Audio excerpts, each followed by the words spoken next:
Welcome to a fresh episode of Platypod Perspectives, where each time around we find an amazing image, a fantastic image like this one. And then we really deep dive on the image itself and the person that captured that image. And this time around, his name is Tain. Liam, how are you? I'm great, Larry. How are you? I'm doing pretty good. I'm in Florida, so I'm loving wintertime. My quick uh, assessment of this image, it was so impressive. I saw several of your images, and I just really like this. And I think people can get a lot out of how you shot it and the shallow depth of field and the motion of the leaves and just so much going on here. So, can you tell us a little bit about, well, first of all, do you have a name for this image? Does it have a title? I think I put one on Instagram for what that one was, just because that's how Instagram likes things to be, but I don't have an official title for it. Um, it just kind of is something.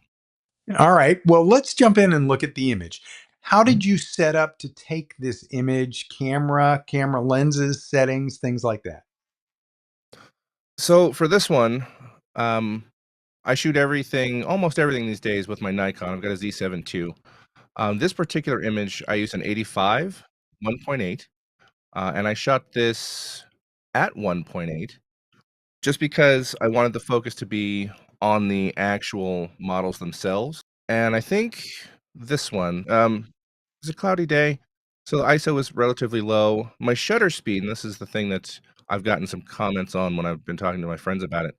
The shutter speed is actually 1/200th of a second on this image, but because there was enough wind and height on the leaves that we dropped, it got that nice motion to them moving, and I think that's what really sets the image apart from everything else. That was, interestingly enough, the one thing I felt was missing when I was shooting this. I had my youngest with me, and I took an image, and I was like, "This is good. I like this.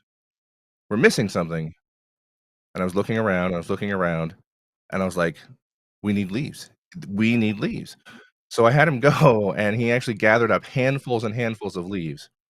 And I said, "Okay, so here's what you're gonna do." And I had him stand in this position. I said, "We're gonna wait for some wind, and then when I say go, you're gonna drop them, and I'm gonna shoot it, and we're gonna try it." And we did that about a half a dozen times before we settled on this last image, and it was just like that was it. I just knew that was the one to use. That's a great behind the scenes. And so we know the camera, we know Mhm. pretty much know your settings. And what about the setup? Where did you have it? Was it, it looks obviously very close to the ground. It is very close. It's actually set up so those are some rocks sitting on the edge of, there's actually a small lake behind that, and those rocks are kind of the ledge between this sand and the water. So what I actually do is I have my Nikon set up on, I think it was my Platypod Extreme. I have so many of them. It was set up on my Platypod Extreme with my Platyball Elite. I think I was using that time. Um, and it was ground level, and I had propped up, used the feet on the Platypod to just kind of raise the front of the camera just a little bit so I can get that slight upward angle on the image. And I mean, that was pretty much it. Very cool. Okay. So let's talk about post processing. What kinds of things do you do to your images? Was there any junk in the image that you had to take out? Did you do any, I mean, obviously the leaves got blurred because of your exposure time and the wind, but did you do any other blurring or softening or clearing things up? So there's on the body of the subjects themselves, because I'm using such a high resolution sensor, it picks up a lot of the dust that collect in those grooves because those are 3D printed models. So I did a little bit of dust removal on them, and unfortunately, because I shoot outdoors a lot, I have some sensor spots on my camera, and I removed a couple sensor spots, but that's essentially it. Other than that, it's the basic post processing. We adjust the levels on some things a little bit. I raised the blacks just a touch, so they weren't so dark. I mean, nothing too big. That's largely what I saw, just enhance the colors a little bit. The lens blur, the bokeh is just beautiful in this image. So let's give credit to Nikon for that great lens. And Absolutely. Yeah, I don't often shoot wide open on things, but there's a couple of lenses that I really do, like the 85 1.8. The Z lens is great. Whenever I shoot with my really old 105 2.5, I like to shoot that one wide open because that one again is it's just beautiful in that aspect. It does something with the background that none of my other lenses do. Well, you sure nailed it on this one. It is a fantastic image. And you did a few others with these printed models, didn't you? Did something where it looks like a happy couple sitting on a couch. Yeah, I've done a series of them, but the one I do, I have one that's a couple sitting on a couch. That particular image is it's a tighter image. The one I ended up posting, my initial idea for it was to shoot it a little wider, and as I was creating the image, I thought this is too intimate of a scene to be a wide shot. So I did. I brought it in. That one, I actually, interestingly enough, as tight as it is, was shot with a 50 millimeter. Um, 3.5 on that one. Same 3D printed models. It's not the exact same 2 models. Those ones are actually smaller in scale than the other ones. But again, I use that whole setup. I've got multiple Platypod products in use on that one. I used a couple of ultras, I think, and I have some, I've got a handle and an arm holding a light so I can illuminate the lamp on that image. The light itself that's casting on them is actually a small aperture light. It's one of their newest ones. But yeah, it's a similar scenario in there. It's just the multiple things where I decide there's something missing, and that's what happened with the lamp, and that image actually took me about 2 hours to get right just because I had to set up that one special thing to get that lamp to just glow just right, if that makes any sense.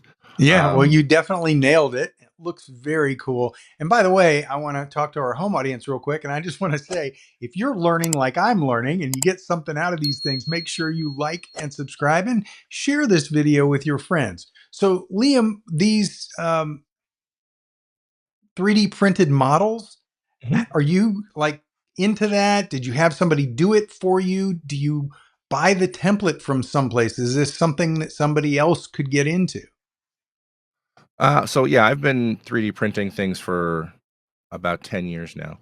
Um, yeah, it's great because actually a useful thing. One, you can print things like this when if you want to do photography. I've printed some film accessories, a lot of things to fix things around the house. It's been great to teach my kids 3D modeling.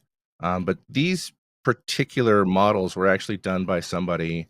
I found the files online, and he's one of those rare cases where he's like, "Here they are. Use them for whatever you want. If you want to sell them, that's fine. But if you sell them, you have to give me credit."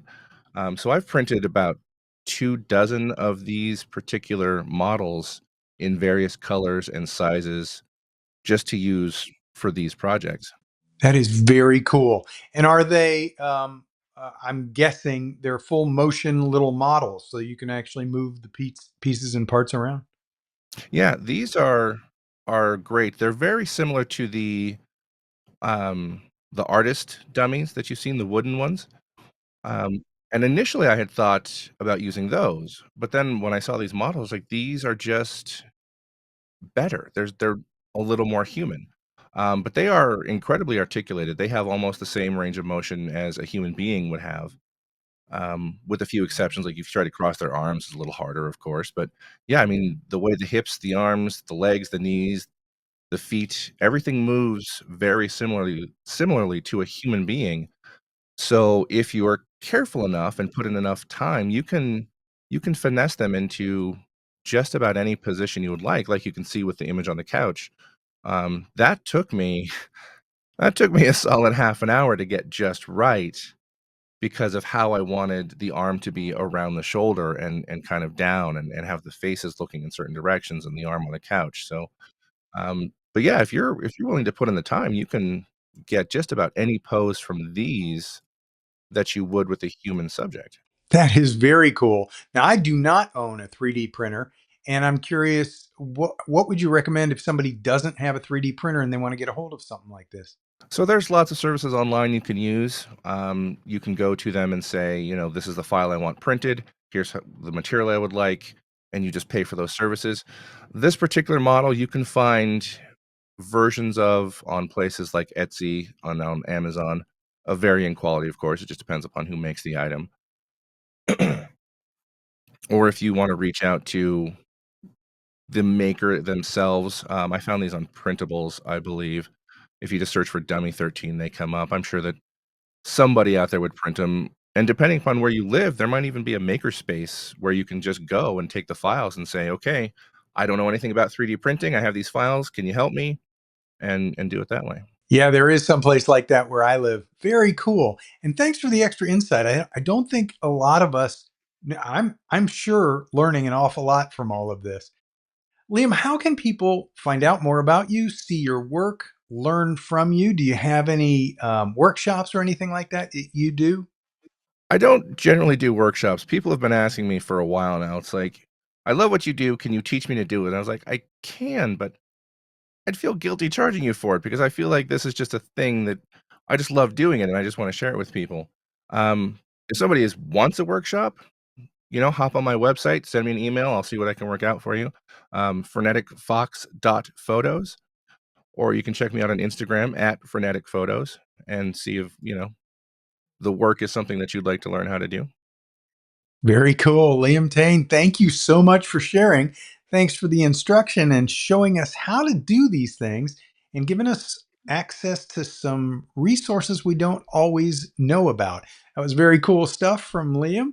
And you know what's really nice about this? I encourage you to go ahead and go to his website and learn a little bit more about it, but also see some additional images of his and try it out for yourself because it is an interesting experience and it's a little bit different for some of us. I am so happy you were here for this episode of Platypod Perspectives, and I invite you to tune in again next time because every time there's something new and you never know what you're about to learn.